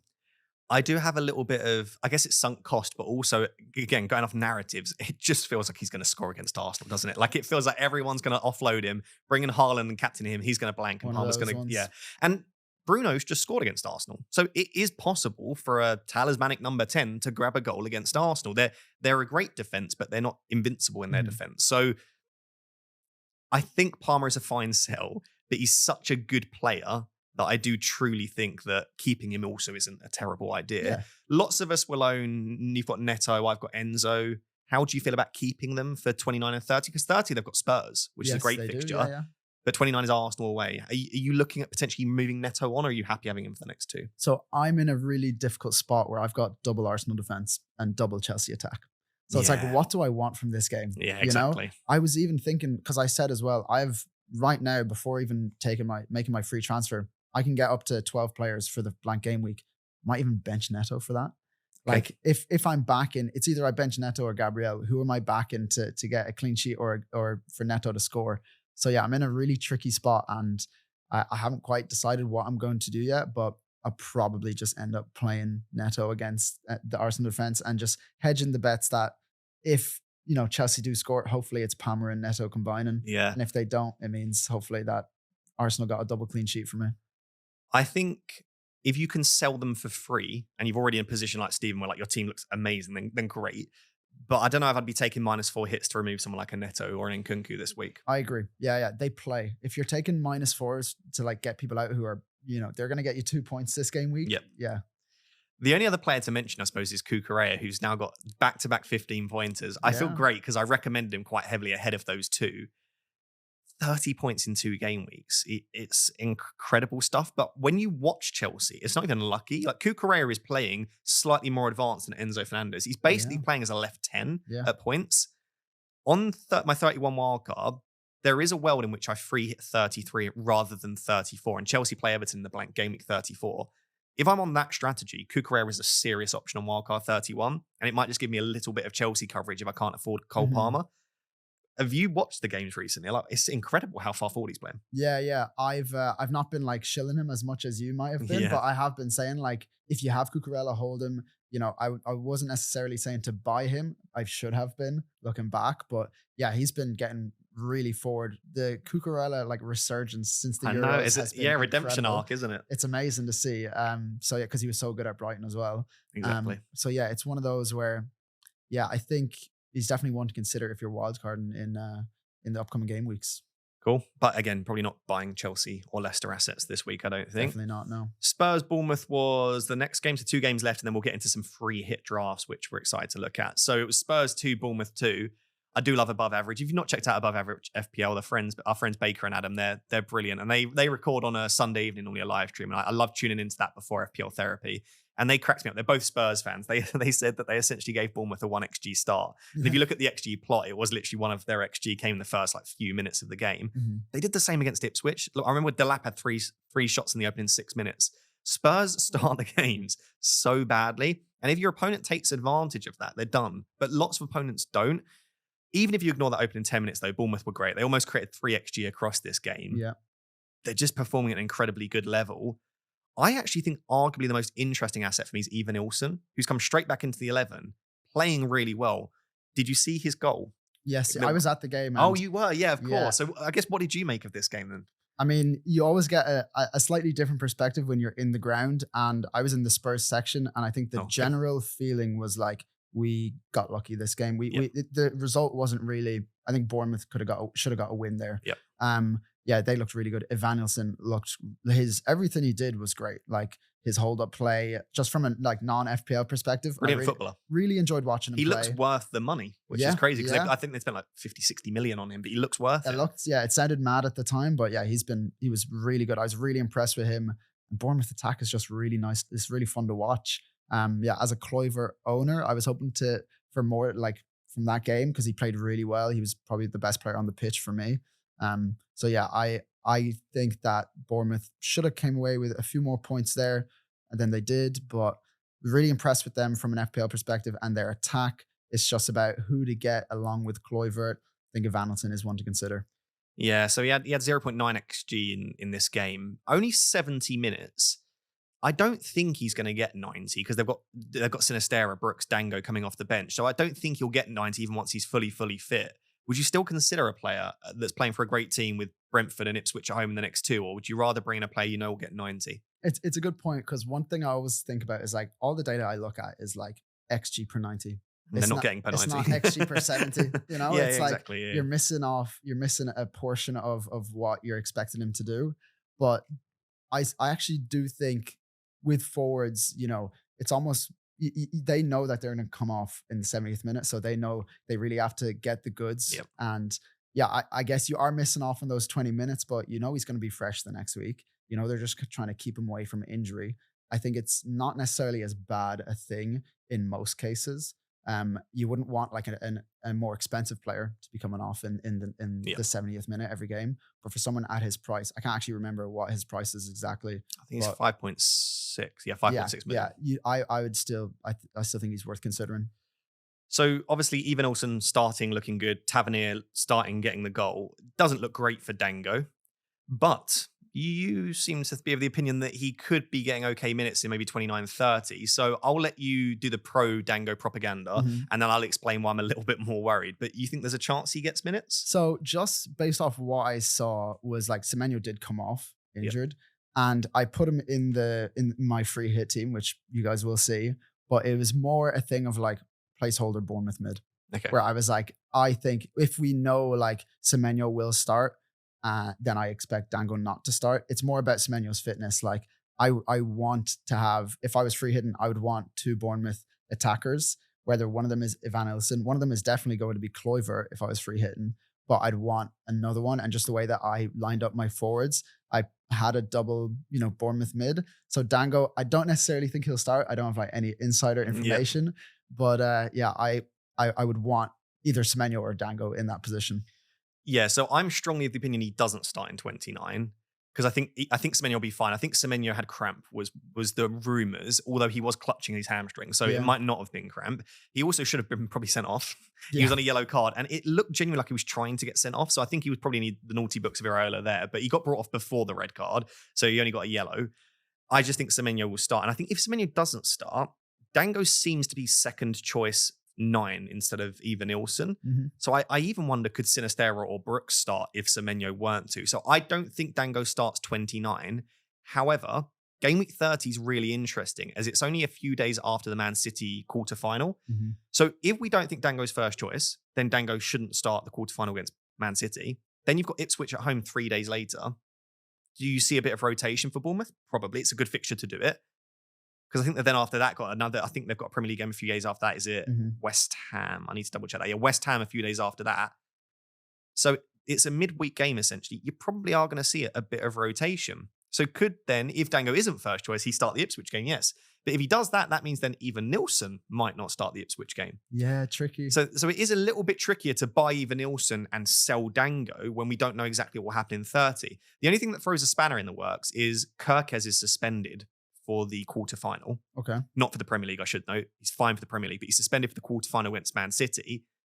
I think Dango might start left back. Wow, that could be interesting. Which would be really annoying because then that means he wouldn't have got the rest and therefore probably doesn't start the Ipswich game. Yeah. So I think Dango's a fine sell. You're in a position where you can. I also think he's a fine hold in the hope that he gets something off the bench against Brentford and then maybe gets a start against Ipswich. But Kluivert is the one to own. For sure, yeah. I think I had Semenyo slightly ahead because of minutes. I don't even know that Semenyo's minutes based off his recent performances will continue to be as high as they have been because he's been a bit rubbish. Yeah. And so I think Kluivert's minutes will be good. He's on set pieces. He's on penalties. He's passing the eye test. Kluivert is hands down the Bournemouth mid. He's the one to go for there, yeah. Exactly. And with the defense, Kirkes' assist was outstanding. One of the best I've seen this year. Yeah. Exactly. That was a beautiful cross. I still think I prefer Haaland because I think a lot of Kirkes' assists have been stunning crosses, but he doesn't necessarily cross as much as someone like an Anthony Robinson. He doesn't get in the box as much as a Munoz. His attacking threat's okay. Mm-hmm. I just think that Howson is a monster from set pieces, and he's much better for baseline bonus. And so for his price, I still marginally prefer Howson.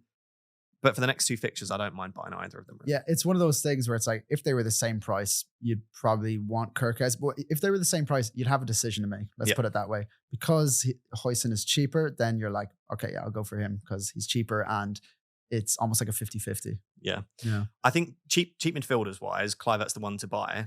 I think there is enough maybe slightly putting me off Semenyo at the moment, but I also still think his minutes are good. Mhm. I still think he will start. Yeah. And he is still playing for a very good attack with 2 home fixtures in a row. So I don't mind buying Semenyo. I love buying Kluivert. I wouldn't go anywhere near Dango. And then Eva Nilsson could be worth a shout. Man United 1, Arsenal 1. I mean, I'm wearing my Man United kit. There's something in psychology called burging and coughing, which reflects like how much fans like operate within their teams.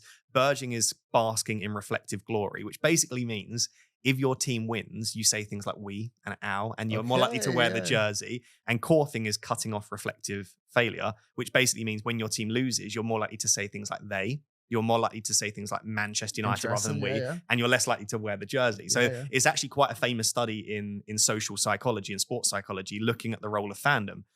So it's pretty funny that I'm wearing a kit after we get a decent result. And I'm going to be saying things like, we played quite well, but it was a better performance for United. It was. What has happened with Arsenal, with the injuries they've got, is teams have realised if you sit back and low block, Arsenal can't break you down. Mm-hmm. They have struggled in every game where a team has gone low block. The only game they've not struggled in was against PSV. They won, 7-1? 7-1, yeah. Because PSV didn't sit in a low block. PSV tried going after them, which was madness. So every game, a team has gone for a low block. They can't break them down. And in the interview after the game, Amorim said he's a bit disappointed in the way he had to play. And they said, like, why would you be disappointed? It was one of your better performances. And he said, I don't want to sit in a low block. But that's what you do. And the results, I just think, will Chelsea do that? Will Maresca want to sit in a low block? I'm not as convinced, but if he does, Arsenal are struggling. Now, from an FPL perspective, Martinelli being back is a big issue for all of their front line, because they could conceivably drop Trossard out for Martinelli. They could drop Marino out and play Trossard as the 9. Mm-hmm. Or what we saw was Nwaneri came off in the 58th minute. He could come out. Martinelli on the right is actually quite good. Trossard on the left, Marino as the 9. Mm-hmm. So I don't think you can go out there and buy any Arsenal attackers now, not that you would want to. If you owned a Nwaneri, a Trossard, or a Marino, how happy would you be keeping them for 29? Or do you think you'd look to move them on? Yeah, it's tricky. It's not like the biggest fire in your team to put out. Like, especially when there's a blank game week, usually you have other things to consider, like other players, if they're injured or if they're blanking. It's not a massive consideration, I would say, getting rid of an Arsenal attacker before they play Chelsea, who can concede goals. But yeah, I would say if I had, I would say Martinelli will come back in and play on the left. That's my prediction, just because that's his position. And so do you think Trossard is the 9 then, or do you think he's the one that drops out and Marino still starts? No, I think Trossard will play at the 9. So maybe it's Marino who drops out. I think from a tactical perspective, it makes the most sense to drop out the player that doesn't play in that position. Yeah. And Trossard can play as the 9. I just really like Martinelli on the right. So that's why I'm a little bit worried about Nwaneri, but he's been playing very well. And maybe it was just a bit of a rest. Like, the man is very young. Like, I say man, he's basically a child still. Yeah, so he probably shouldn't be playing this amount of minutes. So maybe Arteta is just trying to protect him. Again, unless you are in a great position, there are probably bigger fires to sort this week. So I'm not necessarily sure I'd take a hit to remove any of those Arsenal attackers. The defense is still good for Arsenal. I wouldn't stress if you own them. I don't know that I'd be going out there and buying a fresh this week. I think they're probably better, cheaper assets to target. But for the first 60 minutes, again, Arsenal didn't let United do both teams just cancelled each other out.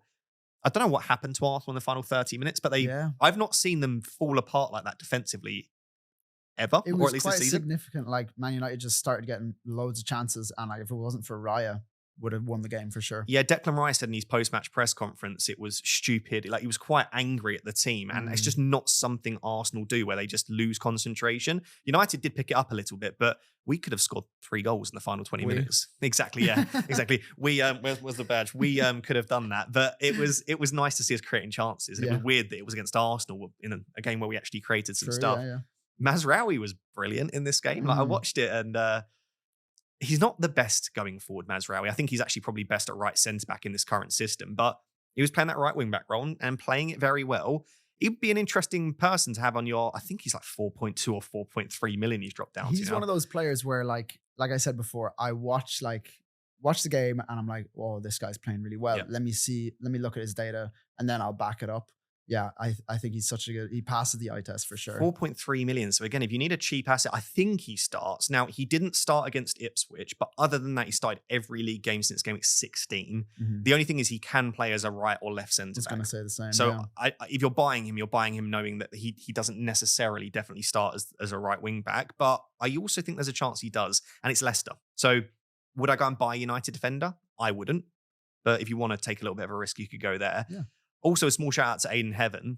Yeah. That was so nice to see, especially against Arsenal. But that was arguably the best centre-back appearance I've seen this season from a Man United player. He was so calm on the ball. He drove forward, took some risk with his passing. Amorim said in his post-match presser that he was too relaxed. And I do get that. Like, there was a few times when he was getting pressed and he looked so chilled. And it worries you as a fan. You're like, please don't lose the ball. But you could feel like the stadium. Exactly. Like, oh. But honestly, almost a faultless appearance from him. So I'm really impressive. But that was more from a football perspective.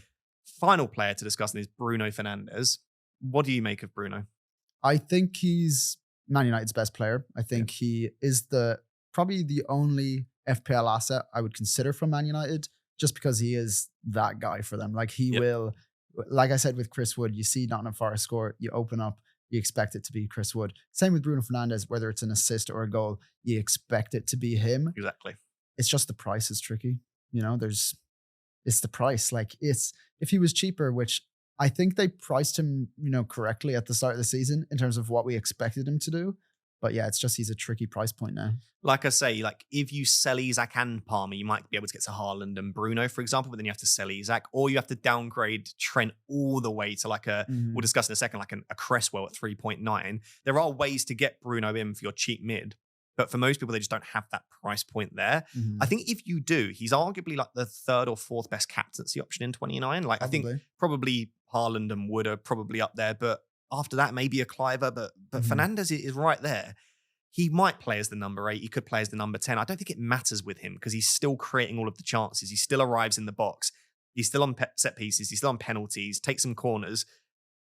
I think he's so integral to what United are doing. I saw a stat today that out of all midfielders in the Premier League, he's had the highest goal involvement percentage. Wow. 41% of United's goals this season, he's been involved in a goal or an assist. There you go, yeah. So if United score a couple of goals, he's almost confirmed usually to get at least a goal or an assist in that game. So I really like him. Definitely not essential. Let's say he's like a 7 or 8 out of 10 as a pick. I'm not getting anywhere close to saying he's an essential pick, but I might try and squeeze him in as a biased United fan to just give me something to cheer on. Yeah. Exactly. Cool. Obviously, we haven't seen the West Ham Newcastle game.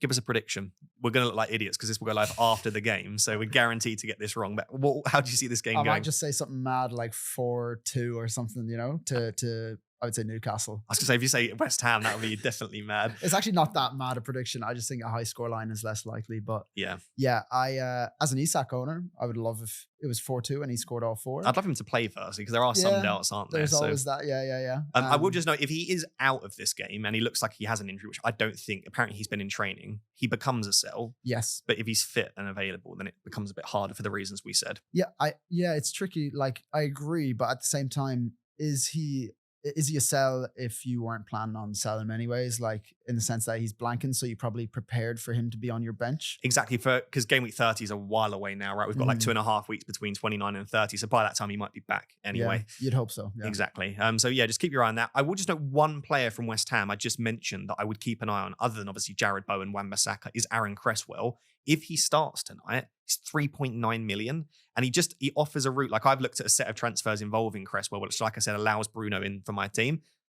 He's got some real attacking threat because he's got such a wand of a left foot. He can take some set pieces as well. In his last 2 games, he got a 6-pointer against Arsenal and a 9 against Leicester. Yeah. I mean, I'm a little bit nostalgic around it. If he starts tonight against Newcastle and West Ham look okay, keep your eye on 3.9 Cresswell. If he doesn't start against Newcastle, just disregard that. And then obviously there's no need to bring him in at that stage. Cool. Right, that's all the games then. Next section is called Quick Fire Questions. So I've got 7 quick fire questions for you. Here we go. All I need you to do, obviously you have a bit of time to think if you want. You can give me a few words about why. Okay. I just need a quick fire response. If you want to just say yes or no or pick a player, you can do that. Okay. So somewhere between 0 and 10 seconds for each one. Okay? Let's do it. Cool. We've done a few of these already, so you should have been thinking about them. Would you sell Palmer to buy Haaland? I would sell. Yeah, I would. Yeah. Would you sell Salah to buy Haaland? Yeah, I think everyone else should sell Salah, but I won't. No, I don't think anyone should sell Salah. Okay. Who is the best captain for Game Week 29? I would say Haaland, but I'd imagine some people won't be able to get him. Captain Chris Wood. Best defender to buy for Game Week 29? Depends on chip strategy. I would say if you're not wildcarding, no chips, probably Gvardiol. If you are, Milenkovic. Best midfielder under the price of 6.5 million to buy for Game Week 29? Has to be Kluivert. Agree with that one. Best forward to buy for Game Week 29? Probably Chris Wood. If not Chris Wood, if not Chris Wood or Haaland, we've mentioned those two. Any others stand out to you? Yeah. Who else is there? I would say maybe Wissa. Even the fixtures aren't there, but yeah. Yeah. And if you have a blanking goalkeeper, would you take a -4 hit to transfer them out, someone like an Alisson, or would you just play with 10? Oh, that's a tricky one. Yeah, I would say usually the bookies would be like, 50% chance of a clean sheet. You wouldn't back that for the -4. I would get sells in for a -4. Perfect. Good job. I agree with pretty much all of those. Yeah? Yeah, very good. Right, so we've got some free hit drafts as well. So what we'll do first is we'll present your free hit draft, and then we'll go through mine, and I'll just basically note the differences because we've actually got 7 players that are the same between our two drafts, okay? Yeah. So starting with Steven's free hit draft, and I should note neither of us are free hitting, so you might want to think about it more yourself, but you've gone Sells in goal and Milenkovic, so double up on the Forest defence as we spoke about, and then 8 Nuri and Gvardiol. That seems extremely solid. The midfield is then Mbeumo, Bruno, Cliver, and Dango, and you've said Dango is a placeholder that could end up being Semenyo potentially. And then you've got a front three of Rao, Wood, and Haaland. Rao Jimenez is an interesting one. And then on the bench, you've got Marino. If he starts, again, that could be Trossard, Martinelli. Yeah. And then Semedo and Anthony Robinson. So I'll turn the laptop so you can remind yourself. Yeah. Just talk us through the free hit. What picks are kind of very nailed on for you and easy ones? Yeah, easy ones was Sells and Milenkovic. I would say the whole defense, actually, including 8 Nuri and Gvardiol. They were the first players into the team. Like I said before, I think that going double on the Nottingham Forest defense makes sense for me from I would say it's the safer pick in the sense that, yes, you want Chris Wood, and who's the other Nottingham Forest player to go for? I'd just back them to get a clean sheet instead of lots of attacking returns. In the midfield, I had Kluivert straight in there, Bruno as well. The other two, like Mbeumo and Dango, like I said, Dango is just the Bournemouth placeholder. The reason I haven't gone for Evanilson up top is because I just wanted a Fulham attacker against Spurs. Don't blame you. And I just wasn't sure who to go for. I could have gone for Iwobi, Smith Rowe. I just think Raul he has a chance of scoring against Spurs. Fulham, just anyone does have a chance against scoring against Spurs. So yeah, I would say I just wanted that Fulham attacker in, and I prefer that over having Evanilson up top. And yeah, I just went for, let's say, Semenyo or Dango in the midfield for Bournemouth. And then also Chris Wood and Haaland were absolutely locked into that team. Perfect. It's a really nice free hit. Ones I'll challenge you on then. First one I'll challenge you on is Brian Mbeumo. Is that just kind of a safety thing? Is it just, he's really reliable? Do you think there's any chance that you just mix it up with that spot? I mean, you've got 6.9 million in the bank. You've got my team value with this free hit. So you've got plenty of money to go wherever you want. I honestly really struggled to find a fourth, even fifth midfielder for this team. I think the two in Bruno and Kluivert are so locked in. Then I was like, okay, I want another Bournemouth mid. Then I was like, who is the fourth one that I put in there? I had Foden as well. And I was like, yeah, maybe I would last minute go for Foden in this team. I just think Mbeumo is more likely to get points than Foden. I know it sounds like a simple, I think he'll score more points, I just think it was probably the safer pick, yeah. And you've not got a Bournemouth defender, I suppose. So you're backing here Kirk Esenhausen to concede. You might as well go all in on that's that the approach. Thing, yeah. Okay, I think that's the only pick there. I mean, Rao's an interesting one because you never know that he's definitely going to start, but this isn't a game I think that Fulham would want to lose. So I do back Rao to start, but I'm always slightly concerned. Actually, for Game Week 28, if you look at the Fulham forums, they all predicted him a start. No one had Rao to start, and he still started. And he got the goal. So that either tells me that his rest has just been pushed further forward, or that he's just maybe so much more secure now. Maybe Muniz isn't going to take minutes off him. But yeah, he's looked really good recently. For sure. Very nice team. Cool. So the similarities, you'll now see my team on screen if you're on YouTube. And again, if you're watching on YouTube, please do subscribe. I really appreciate it. The similarities, we've both got Sells. We've both got E29. We've both got Gvardiol, Fernandes, Kluivert, Wood, and Haaland. That's pretty much the ones that you said was locked. So the only 4 outside of that are different are the 4 ones where you said, you could mix it up potentially. So rather than Milenkovic, I've got Gabriel. It's a little bit boring because everyone has an Arsenal defender that's not free hitting. So maybe you do just back that. But I almost feel like, because you're also backing against Parma, maybe you go all in again on backing against Parma and just hope that Arsenal keep Chelsea out.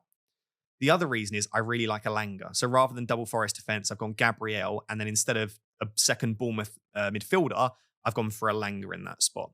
So Elanga rather than your Dango or Semenyo. Then you spoke about Foden. Rather than Mbeumo, I've gone for Foden. I don't love it though, same as you. I don't necessarily expect them to score that many against Brighton. And I don't know that Foden definitely starts. But it feels criminal to not have another City attacker in a week when not many others will be able to get to double attack. And I don't want Marmoush particularly because I think there are 3 other really good forwards that I'd want. So I just ended up on Foden. I could even be convinced, which sounds crazy because I think Fulham have been really good defensively.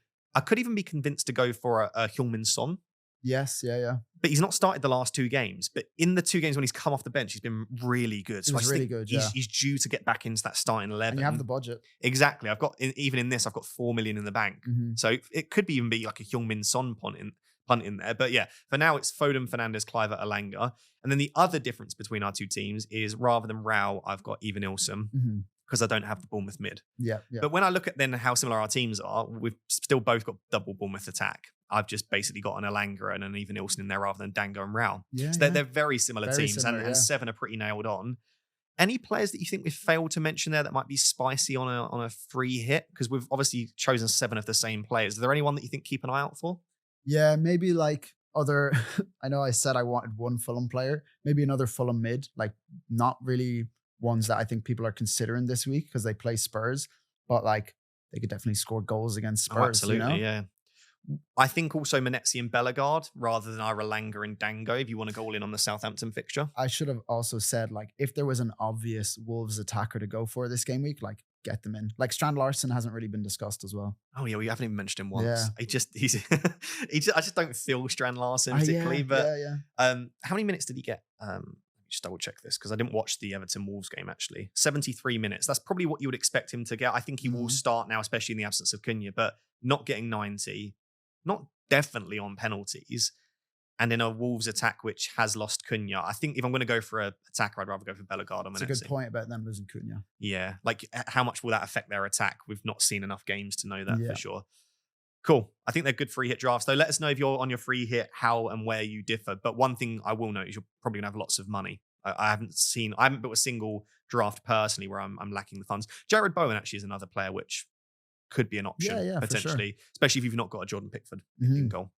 So guys, FPL Therapy continues to be sponsored by Club, which is a free-to-play fantasy football mobile game. It's been sponsored by them all season, which is amazing. So thank you firstly to Club for the support, but also it is now available for you to download and play in the UK and Nordics and a few other countries. So there will be a link down below in the description. If you want to play Club, please give it a download. It supports me, but I absolutely love it as well. I'm a shareholder and investor in the company too. I truly believe in it. And I've been playing this now I did work it out. It's almost 13 months I've been doing this as part of the testing every day. And it's why my team is looking so brilliant. But yeah, do check out the link in the description. One thing about being an FPL nerd is that you can plan ahead. And I can guarantee that a lot of the other people playing Club right now haven't thought about the blank game week 29. But because I have, I'll show you. I've got like all of my players on my bench, like Salah, Isak, Eze, Rogers. But I've also been picking up players like Savinho, Gibbs White. I've kept Bruno in anticipation for blank game week 29. So it's helped that I'm a bit of an FPL nerd. But as you can see, my team for this week looks good. I've got Jared Bowen, Fernandes, Gibbs White, who are nice picks. The defense, I've got E29 and Ola Aina. Something that I could do, if you were to try and channel some luck into it, I could probably do with one more midfield option that has a fixture in 29. It's a very specific request that I'm giving to I'll you. do my best. But when you meet with the agent, if I could get a midfielder that plays this week, that would be nice. But I'll give you the phone. All you have to do is click meet now, and we'll see who you manage to get. Let's go for it. If they're not good, that's okay. No pressure. Oh, no. I think you'll be absolutely delighted with this one. Is it a midfielder that plays in 29? It is, and it's something that we've actually discussed. He is an option for, I think he was in our discussion for players on the free hit. So it is a Forest player, midfielder. Alanga? It is indeed. Oh, wow. I mean, I couldn't have drawn There that you up go. any. That might be the first time with. Oh, he's a forward then in club. Oh, here you go.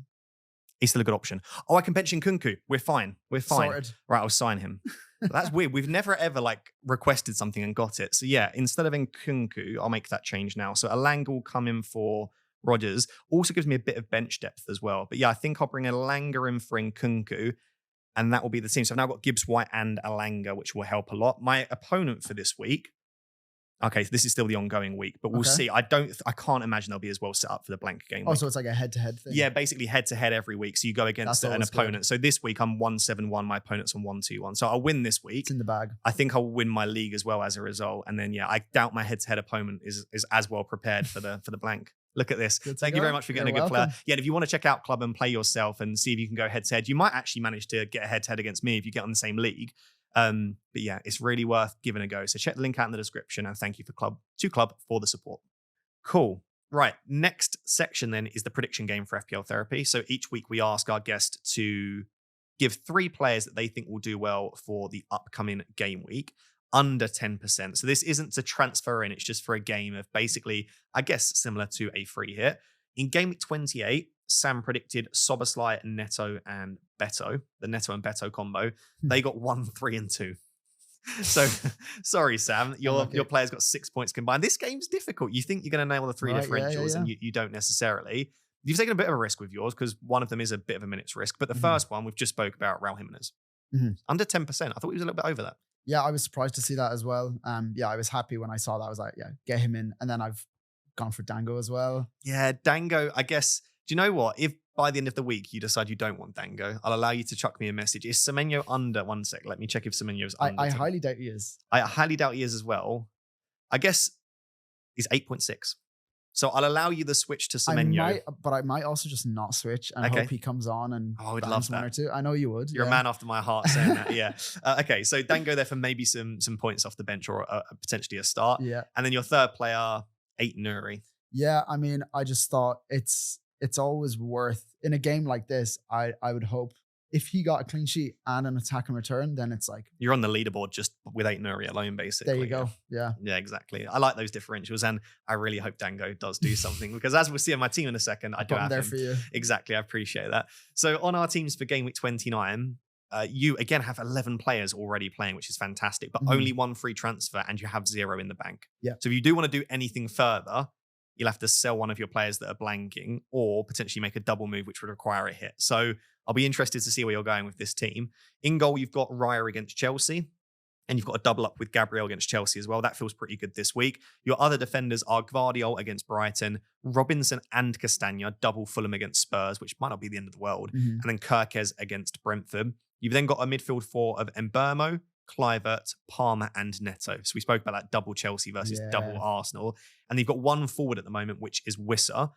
That means on your bench is Gakpo blanking, Isak blanking, and Salah blanking. So the big question is, do you get Haaland? If so, it's a -4. Or are you going to swerve the big man this week? He'll be swerved. Okay. Yeah. Is this because you're hit averse or because you just don't see an easy route for your team? What's the reason for it? I think it's because I really want Chris Wood against Ipswich.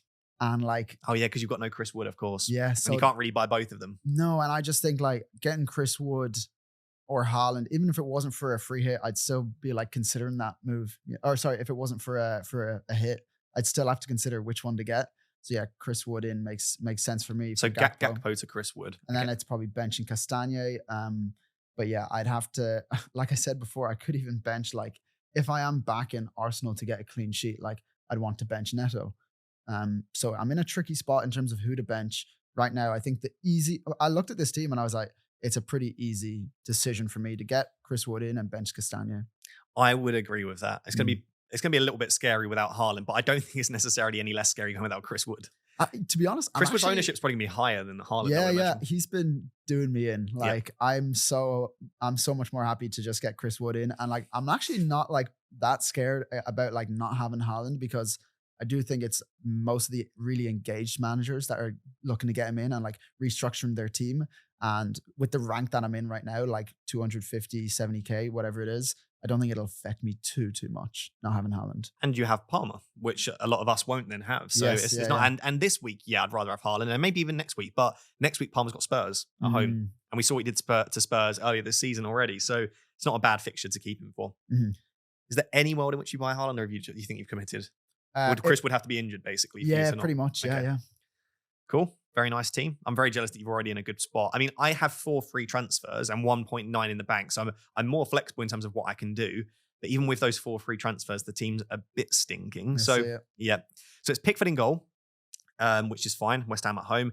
Gabriel and Robinson are absolutely fine with their home fixtures. And currently, Vandenberg and Trent make up the back 4. Vandenberg's back in training this week. If he's fit and available, there's a chance I just keep him and just say, oh, he's a rubbish defender, but he's got a fixture.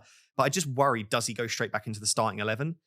And unless I'm like really sure he does, it's probably not worth the risk. And I think there are other defenders that I'd like to buy. And obviously Trent probably will be sold for me just because it facilitates that Haaland move. So potentially both Trent and Vandenberg being sold. My midfield 4 really does smell quite bad. So Bournemouth, I've got Mbemo against Bournemouth away, Enzo and Palmer against Arsenal. I've actually been impressed with Enzo recently, but it's just not a fixture, as you said, with Neto that I really want him for. And then Dango against Brentford, who I am of the opinion right now probably doesn't start. So it's potentially Enzo against Arsenal and then a Dango sub appearance, but they'll both get minutes of some kind. Not ideal. And then my front 2 is Mateta, who's injured currently, but also has a blank fixture, and then Chris Wood. And then my 3 players on the bench, and I can't see these 3 players changing, is Salah, Isak, Munoz. I think I want to keep those 3 on the bench. Yeah. What that essentially means, going back to the 11, is I've got Trent and Mateta blanking, Vandenberg that's not great, and then obviously if I want to get Haaland, I have to sell Palmer. So the 4 moves that I'm considering right now are Mateta, Trent, Vandenberg, and Palmer out, and something like Haaland, Gvardiol, Ait-Nouri, and Semenyo in. Something along those lines, which gives me a full 11. Mm-hmm. It gives me Haaland and Gvardiol. It gives me another good defender in Ait-Nouri, and it gives me another Bournemouth attacker that I think will actually start in Semenyo. If I have any doubts around Semenyo, we have other options, the Wolves mids, the Forest mids we've spoken about. But then that would be all 4 of my transfers used, and I'd still be starting Enzo and Dango. Mm-hmm. I suppose it's not the end of the world. Like Dango for 20 minutes against a tied Brentford defence. We saw he actually almost scored in Gameweek 28. He had a chance. And Enzo is on set pieces. Arsenal conceded some chances to United. It's not terrible. I will have the choice, though, at that stage to then sell Enzo or Dango for a hit, which is a possibility. The only other set of transfers I've considered is selling the same 4 players, actually. But rather than buying Ait-Nouri and Gvardiol, actually buying Cresswell and Agbadou. Okay. So a 3.9 and a 4 million defender for Trent and Vandenberg. That gives me enough to get Bruno Fernandes for Palmer. Okay. So rather than a Semenyo or a Gibbs White or someone like that, or a Cliver even, I would be able to get Bruno Fernandes for Palmer. Mm-hmm. And I actually think Cresswell and Agbadou for 29.30 are okay. They're very cheap, but they would do a job for me. It basically depends how much I want Bruno Fernandes. But that would then give me Wood, Bruno, and Haaland, who arguably are the 3 best captaincy options this week.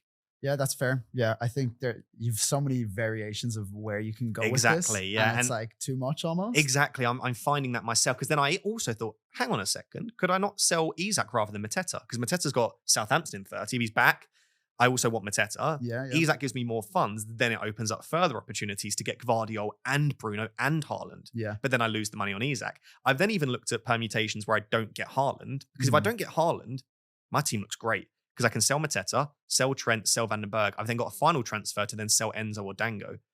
Who would you get in for Mateta if you didn't get Haaland? E29, I think. Oh, okay. Because I similarly, so what I would do is probably sell Isak for E29 or Mateta for E29, and then I would sell Dango. So I would go all in on the idea that Dango doesn't start the next 2 and even starts both, which could backfire. It's like your Iraola, like exactly, yeah, exactly. I'm just deciding, do you know what? Bin off Dango and have E29 in. Fair, so there are lots of possibilities here. As you say, it's almost overwhelming how many options I have. But what is good is because I'm going to wildcard in 31, I'm not having to consider all of the future possibilities around blanks and doubles. It's just deal with 29 and 30. Mm-hmm. So the team looks horrid, but when you take into account the 4 free transfers, I am expecting a 10 to 15k red arrow, which I'll take at my current rank. I don't think it will be disastrous, but I can't see a world with the players that I have and own.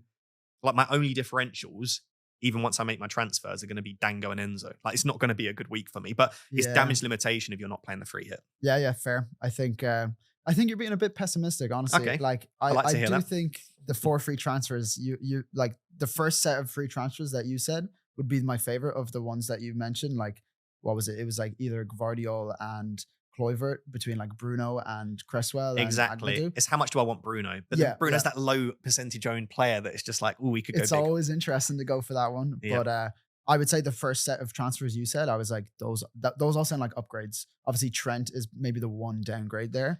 Other than that, it's all, I would say, upgrades. I think I know. So to get Kluivert in for Palmer rather than Semenyo, all I would need to do is get Agbadou rather than Ait-Nouri. And arguably, I think Agbadou and Kluivert might be a little bit better than Ait-Nouri and Semenyo. Yeah, but that's the only thing I'm a little bit tight on funds, unless I just sell Isak and then I've got all the money that I could want more.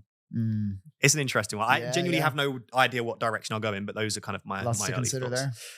Perfect. Right, mate. That is the podcast done. Brilliant. Thank you very much for coming on. I do appreciate it. Thanks for having me. It was really good, yeah.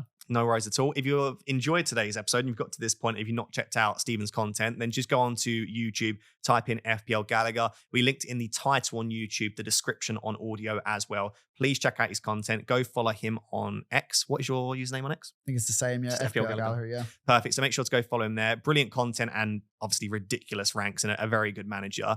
And if you have enjoyed the episode, please make sure to subscribe on YouTube, drop a like on the video as well. And if you're listening on audio, please make sure to rate 5-star. Until next time, thank you very much.